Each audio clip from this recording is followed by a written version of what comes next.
próspero año de felicidad. I wanna wish you a Merry Christmas. I wanna wish you a Merry Christmas. I wanna wish you a Merry Christmas from the bottom of my heart. I wanna wish you a Merry Christmas. I wanna wish you a Merry Christmas. I wanna wish you a Merry Christmas from the bottom of my heart. You better watch out, you better not cry, you better not pout, I'm telling you why. Santa Claus is coming to town. He's making a list and checking it twice. Gonna find out who's naughty, who's nice. Santa Claus is coming to town. He sees you when you're sleeping. He knows when you're awake. He knows if you've been bad or good. So be good for goodness sake. Mamacita, ¿dónde está Santa Claus? ¿Dónde está Santa Claus? And because I don't believe, Mamacita, where is Santa Claus? I look for him because it's Christmas Eve. I know that I should be sleeping, but maybe he's not far away. So I close the window and peep in, hoping to see him in his sleigh. I hope he won't forget to bring his castanets and to his reindeer say, oh Pancho, oh Vixen, oh Pedro, oh Blitzen, ole, ole, ole. Mamacita, ¿dónde está Santa Claus? ¿Dónde está Santa Claus? And because I don't believe, I saw Jingle bells, jingle all the way. Oh, what fun it is to ride in a one-horse open sleigh. Hey, jingle bells, jingle.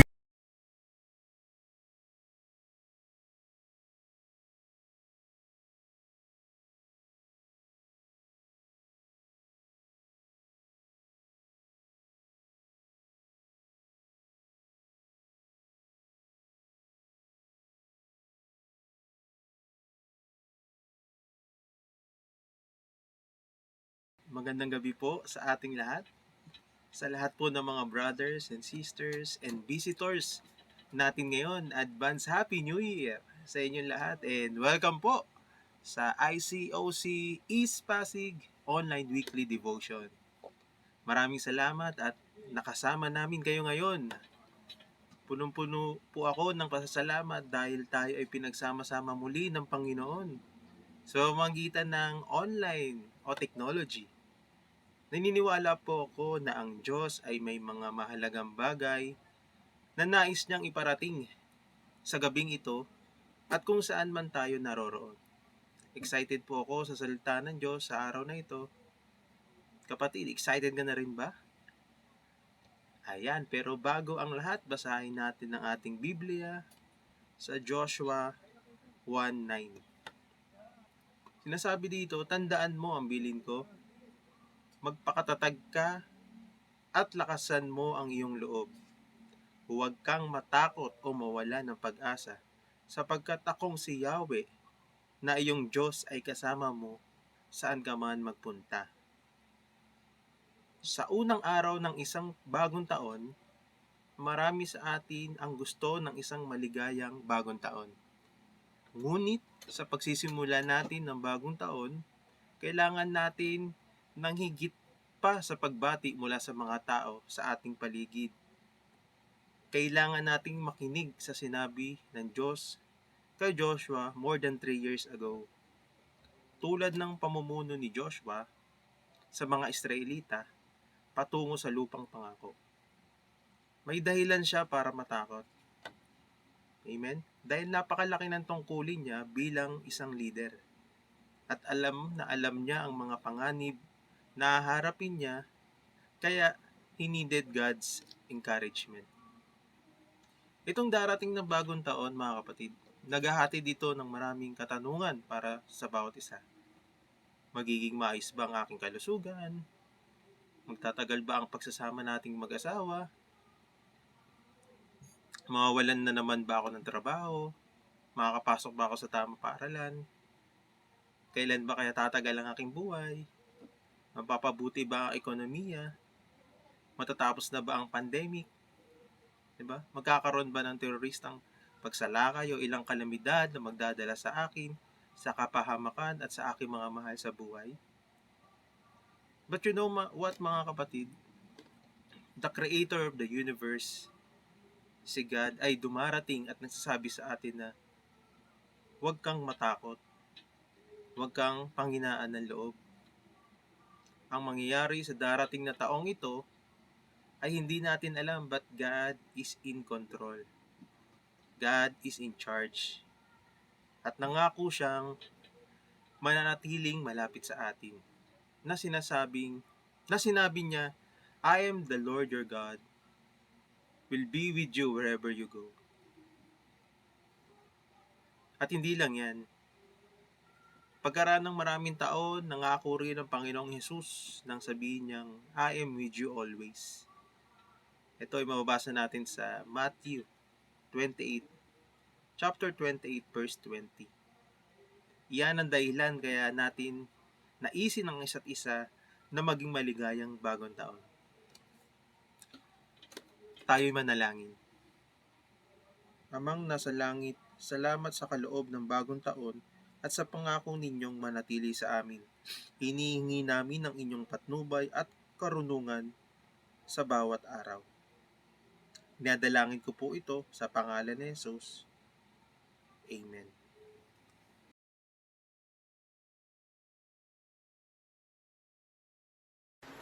Magandang gabi po sa lahat. Tayo ay dadako sa ating ministry offering. At ang ating babasahin ay mula sa aklat ni Unang Pedro, Kapitulo 4, versikulo 10 to 11. 1 Peter chapter 4, verses 10 to 11. Bilang mabubuting katiwala ng iba't ibang kaloob ng Diyos, gamitin nyo sa kapakinabangan ng lahat ang kakayahang tinanggap ng bawat isa sa inyo. Ang nangangaral ay dapat salita ng Diyos ang ipangaral.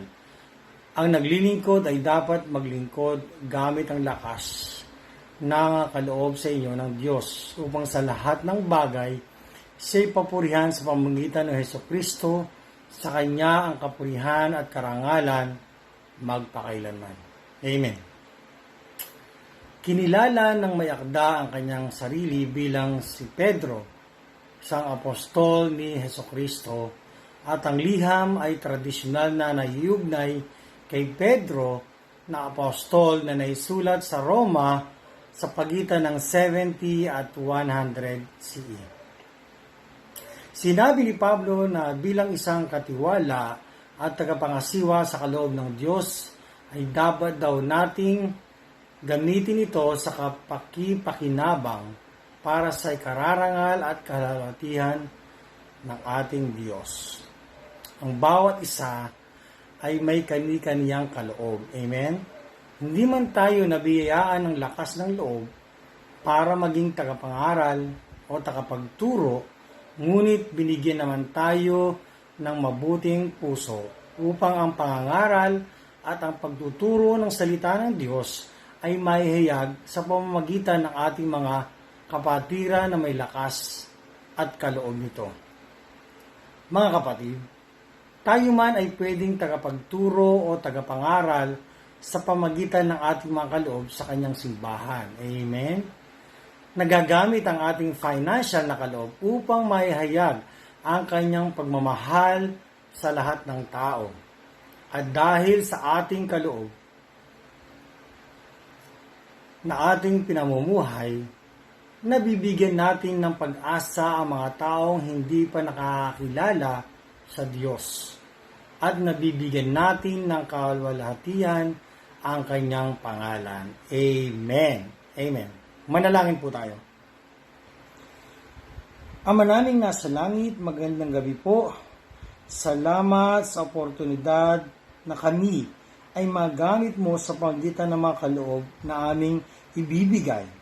At alam din po namin na ito ay galing din sa iyo. Basbasan mo po ang aming puso sa aming mga kaloob at nawa ay ito ay magamit sa iyong kaluwalhatian. Panalangin po namin ito sa pangalan ni Jesus. Amen.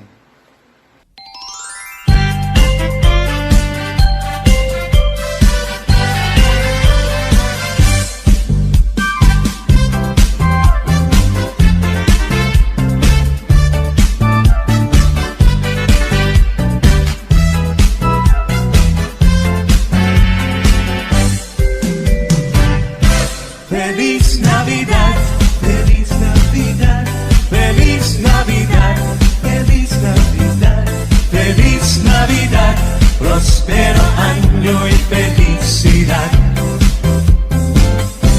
Feliz Navidad, Feliz Navidad, Feliz Navidad, Feliz Navidad, Feliz Navidad, próspero año y felicidad.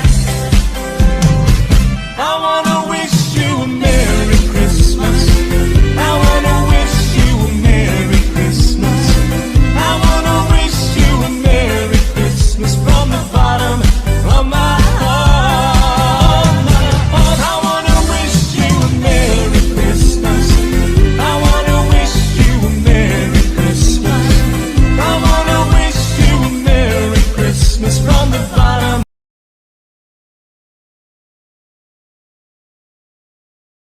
Isang magandang gabi po sa ating lahat at kumusta na ang bawat isa sa atin. Dalangin ko po na sana ang bawat isa sa atin ay nasa mabuting kalagayan. Bago tayo magsimula sa gabing ito, tayo muna yumuko at manalangin. Ama naming Diyos na nasa langit, pinupurit, dinadakila ka namin sa gabing ito. Kami po'y nagpapasalamat sa pagkakataong ibinigay mo sa amin na kahit man kami ay nasa virtual, ay meron pa rin kaming pagkakataon upang purihin at sambahin ang dakila mong pangalan. Gabayan mo po kami sa gabing ito na matuto sa iyong mga salita na maaari naming magamit sa aming pang-araw-araw na pamumuhay. Gabayan mo po kami sa gabing ito at ang lahat ng ito'y dinadalangin namin sa pangalan ng iyong anak na si Jesus. Amen. Sa gabing ito ay ipagpapatuloy natin ang ating series sa aklat ng Mateo. Dalawang kabanata na ang ating natapos, ang kabanata 1 at ang kabanata 2. Sa gabing ito ay tatalakayin natin ang kabanata 3 ng Mateo. Kung nais nating maunawaan ang mensahe at ministeryo ni Jesus, dapat nating simulan sa tao na ipinadala ng Diyos upang ihanda ang dadaanan ng Panginoon. Ang pamagat ng maiksikong lesson sa gabing ito ay paghahanda sa daan ng Panginoon. Basahin natin ang ating banal na kasulatan sa Mateo, Kapitulo 3, versikulo 1 hanggang 12. Sa Mateo, Kapitulo 3, versikulo 1 hanggang 12 na nagsasabi, na mga panahong iyon, dumating si Juan na tagapagbautismo sa ilang ng Judea at nagsimulang mangaral. Ganito ang kanyang sinasabi, magsisi kayo at talikuran ang inyong mga kasalanan sapagkat malapit nang dumating ang kaharian ng langit.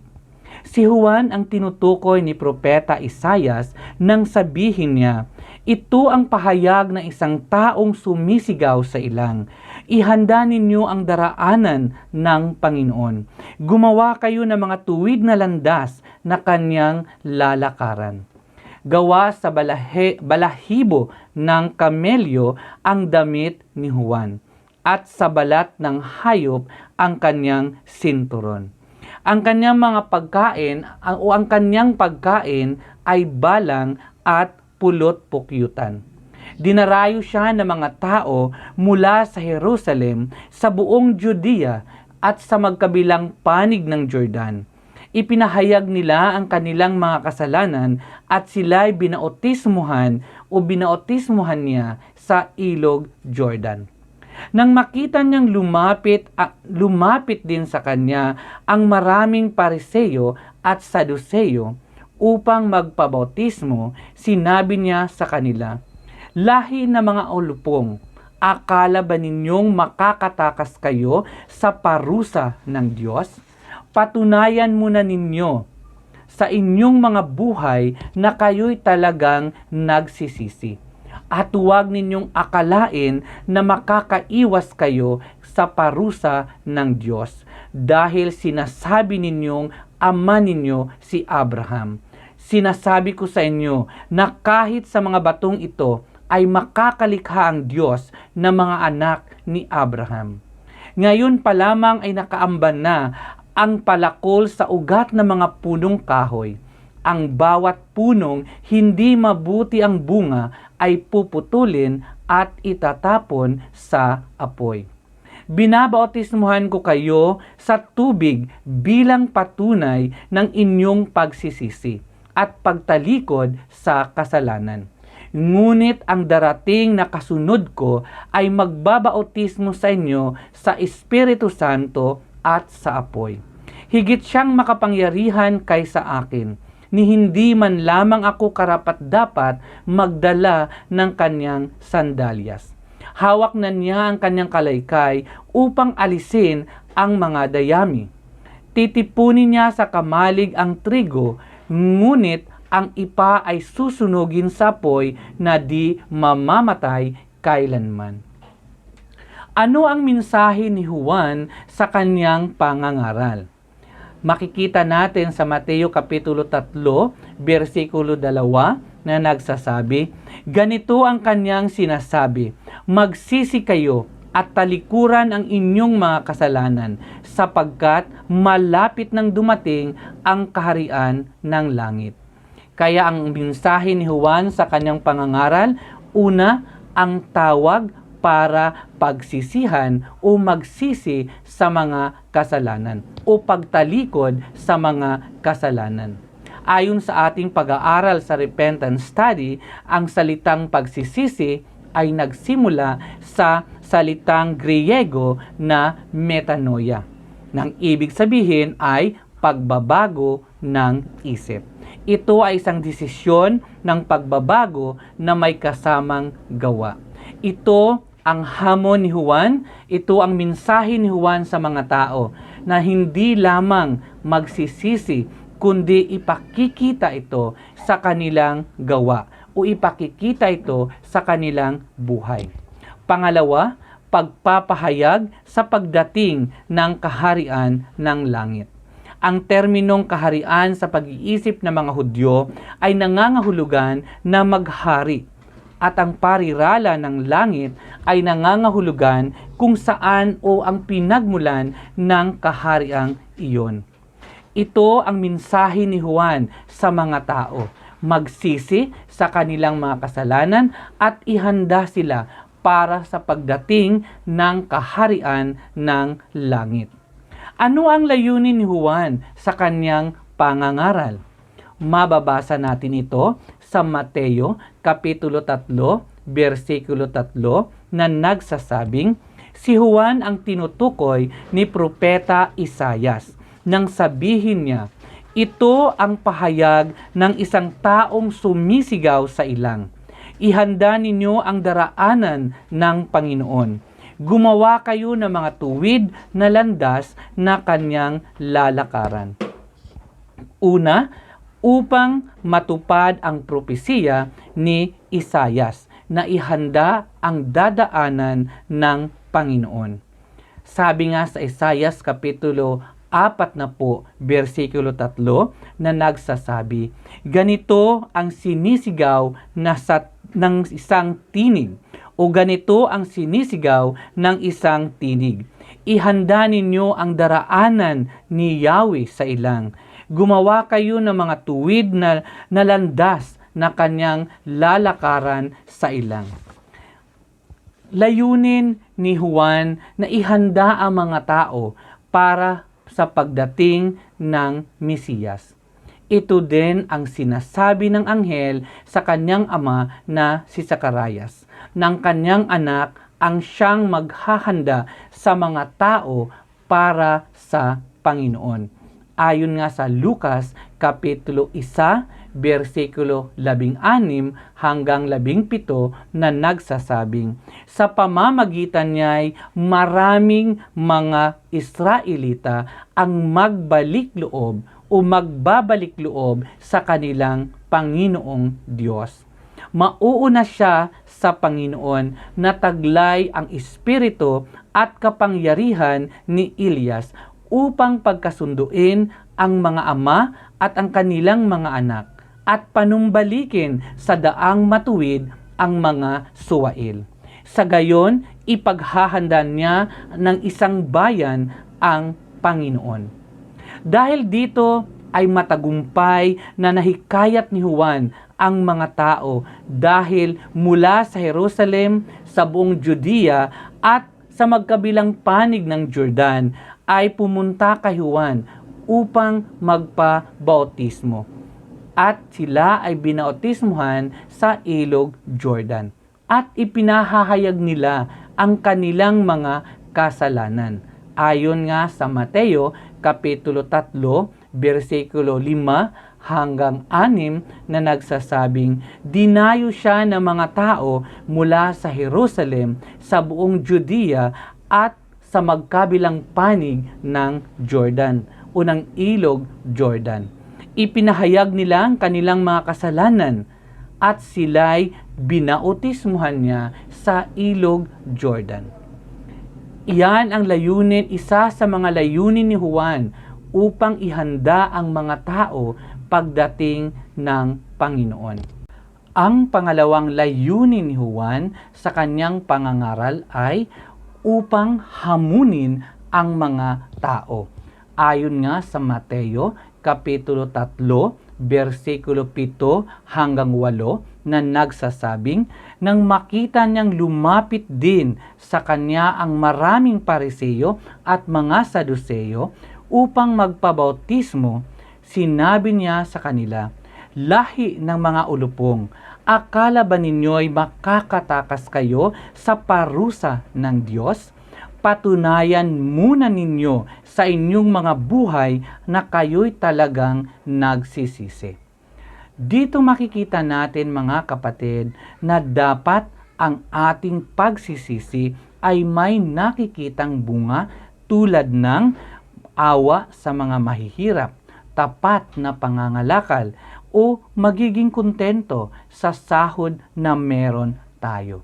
Tulad halimbawa mga kapatid, tayo bilang isang Kristiyano, nag-aral tayo ng Biblia.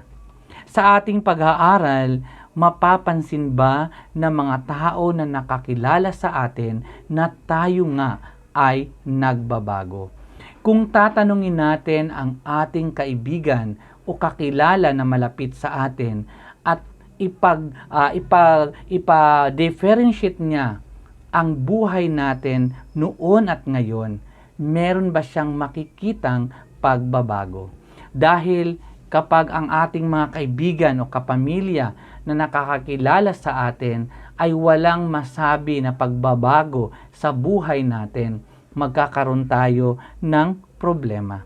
Kapag sinabi ng ating kaibigan na Christian ka ba? Parang hindi naman. Kaya mga kapatid, suriin nating mabuti ang ating buhay kung talaga tayo ay nagbabago. Sinasabi nga ng pagsisisi ay pagbabago ng isip na may kasamang gawa. Binigyan ni Juan ng mga tao ng babala ng oras ng paghukom ay malapit na, at lahat ng puno na hindi mabuti ang bunga ay puputulin at itatapon sa apoy. Ayon nga sa Juan Kapitulo 15, versikulo 5 hanggang 6 na nagsasabing, "Ako nga ang puno ng ubas at kayo ang mga sanga. Ang nananatili sa akin at ako sa kanya ang siyang magbubunga o siyang nagbubunga ng sagana, sapagkat wala kayong magagawa kung akayo'y hiwalay sa akin. Ang hindi nananatili sa akin ay matutuyo at itatapon at itinatapon gaya ng sanga. Ang ganoong mga sanga ay titipunin, inihahagis sa apoy at sinusunog." Kaya ang mga tao sa panahon ni Juan ay binigyan ng babala na kailangan nila na magsisi sa kanilang mga kasalanan dahil malapit na ang paghukom. Sa ganung paraan mga kapatid, sa ating panahon, katulad na hamon ang hinahamon ni Juan sa atin, na kailangan magsisi tayo sa ating mga kasalanan at dapat nakikita ito sa ating buhay. Pangatlong layunin ng pangangaral ni Juan ay upang ihanda ang mga tao sa mensahe ni Jesus. Nangaral si Juan sa isang tawag ng pagsisisi. Sa katulad na paraan ng mangaral si Jesus, katulad na mensahe ang kanyang ipinapangaral, ang tawag ng pagsisisi.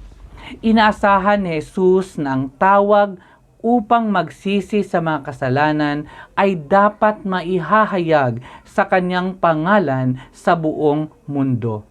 At dahil dito, dinala ng kanyang mga apostol ang hamon na ito at ihayag sa lahat ng mga tao na kailangan nilang pagsisihan ang kanilang mga kasalanan at magbalik loob sa Panginoon.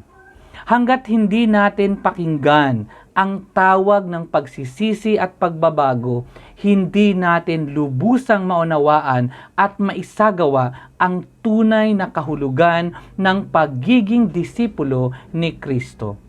Inahahayag ni Juan ang magandang balita ng kaharian ng Diyos ay malapit na. At sa katulad na mensahe ay ipinapangaral din ito ni Jesus sa kanyang ministeryo. Kaya tayo sa panahon natin ngayon mga kapatid, katulad na hamon ang ibinibigay ni Jesus sa atin na tayo na mga disipulo, mga alagad niya na napatawad na sa ating mga kasalanan, ay dapat ganung balita o magandang balita ang dapat nating inihahayag sa ibang tao upang lahat ng mga tao na makarinig nito ay magkaroon ng pagkakataon na magsisi sa kanilang mga kasalanan. Pang-apat na layunin sa pangangaral ni Juan ay upang maihanda ang mga tao sa gawain ng Panginoon. Ayon nga sa Mateo, Kapitulo 3, versikulo 11 na nagsasabing, "Binabautismuhan ko kayo sa tubig bilang tanda ng inyong pagsisisi at pagtalikod sa kasalanan.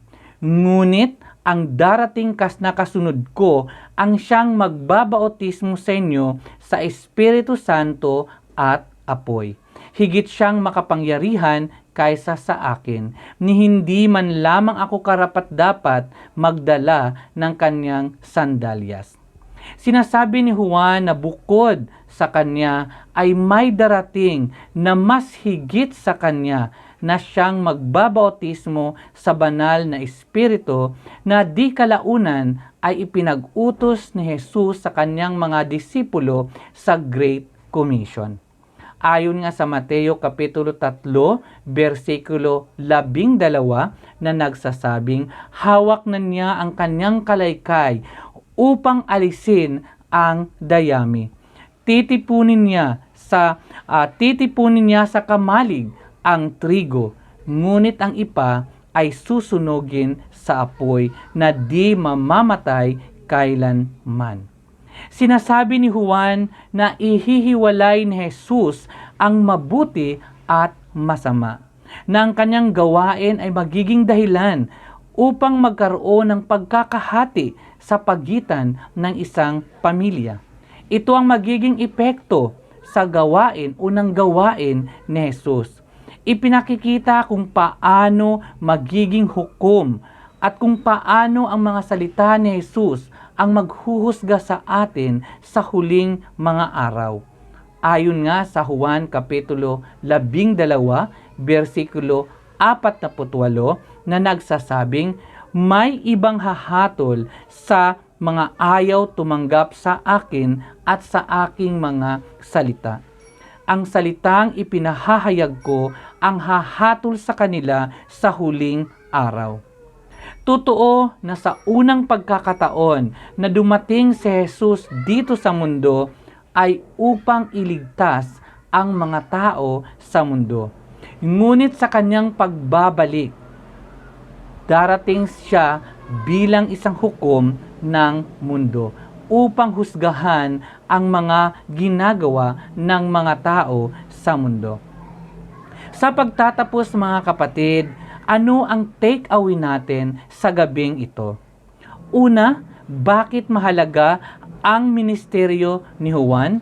Dahil upang ihanda ang daraanan ng Panginoon. At pangalawa, nangaral siya ng iisang tema at ipinapaalam niya sa mga tao kung ano ang inaasahan sa kanila at ipinakilala niya ang Mesiyas ng Israel.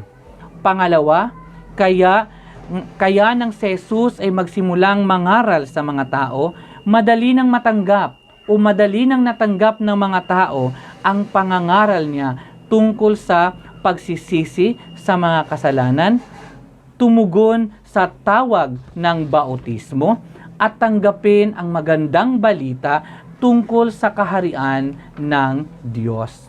Dahil sa parehong tema ang ipinapangaral ni Juan Bautista sa ilang ng Judea.